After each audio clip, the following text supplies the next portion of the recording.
আল্লাহর কসম দিয়া বল কি আসলে হিজড়ে না বেটা ছেলে? হ্যাঁ হ্যাঁ হ্যাঁ, মানে পুরুষ হয়ে মানে গে, ওরা ছিল দুজনে গে। তারপরে ভাই কি বলস বাবা, ছেলে মানুষ, আজ সর্বনাশ। আলহামদুলিল্লাহ, আল্লাহর হেদায়েত দাও।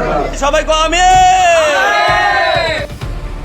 একদিন দুদিন কিংবা 2-1 মাস নয়, বছরের পর বছর ধরে একটি ছন্দ পরিচয়কে আঁকড়ে ধরেছিলেন তিনি। সমাজ আর আশপাশের মানুষের চোখে তিনি ছিলেন একজন ভদ্র ও পরিচিত মুখ, কিন্তু বাহ্যিক এই সাধারণ রূপটির পেছনে লুকিয়েছিল ভয়ঙ্কর এক রহস্য। মানুষের সরলতার সুযোগ নিয়ে ভুয়া পরিচয়ের আড়ালে চলছিল একের পর এক অপকর্ম। কিন্তু প্রতারণার এই মুখোশ কি চিরদিন টিকে থাকে? পাপের খরা পূর্ণহতি অবশেষে উন্মোচিত হলো সেই আসল চেহারা। কিশোরগঞ্জের মারিয়া ইউনিয়নের স্বল্প মারিয়া গ্রামে ঘটে যাওয়া এই ছদ্মবেশী জহিরের অবিশ্বাস্য কাণ্ড নিয়ে রীতিমতো তোলপাড় নেট দুনিয়া।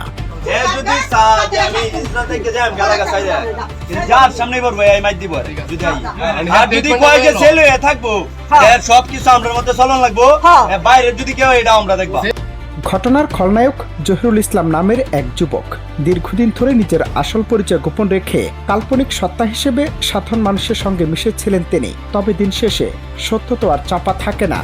জহিরের চালচলন, কথাবার্তা এবং ভুয়া পরিচয়ের আড়ালে নানা ধরনের অনৈতিক ও অন্যায্য কর্মকাণ্ডের চেষ্টা দেখে বহু আগেই মনে সন্দেহ দানা বাঁধতে শুরু করে স্থানীয়দের। পরে আমি ভাবলাম কি রে, আমার বলতে বলতে কথা বললো কি করে দেখবো। আমি একদিন প্রোগ্রামে না গিয়ে ওর পিছু নিলাম, আমি সারাটা দিন পিছনে দেখলাম ও ইয়াবার সাথে জড়িত। তো আমি হাতে ধরে ধরলাম। না না না ভাইয়া, আমি জানতাম না। ওকে আমি পরে জানতে পারছি আর কি। এটা আমি ধরার পরে ওর বুকে আমি ইয়াবা বড়ি পাইছি। শেষমেশ মিথ্যার ছক ভাঙতে নিজেই ময়দানে নামেন গ্রামবাসী। নিজেরা গোপনে জহিরের গোপন অতীত আর আসল পরিচয়ের খোঁজে চালান গভীর অনুসন্ধান।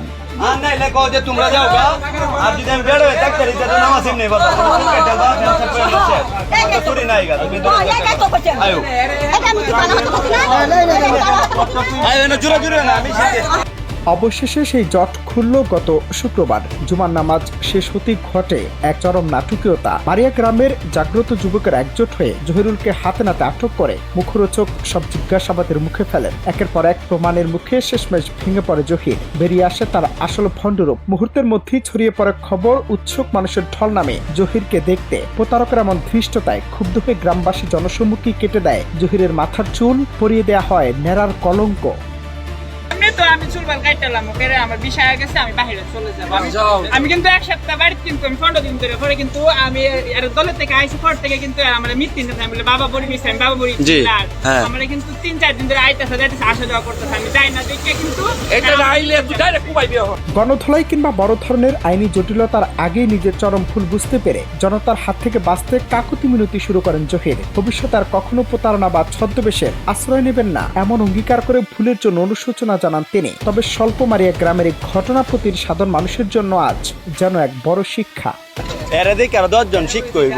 শুরুটারে যদি ফাইনা শুরুটারও এই চুল কামাইলাম। তোর মুসলমান হইছি, হ্যাঁ তুই পুরুষ হিসেবে স্বীকৃতি পাইয়া তুই এত খুশি হইছিস। অনন্ত হাসান মাসুদ, বাংলা টিভি।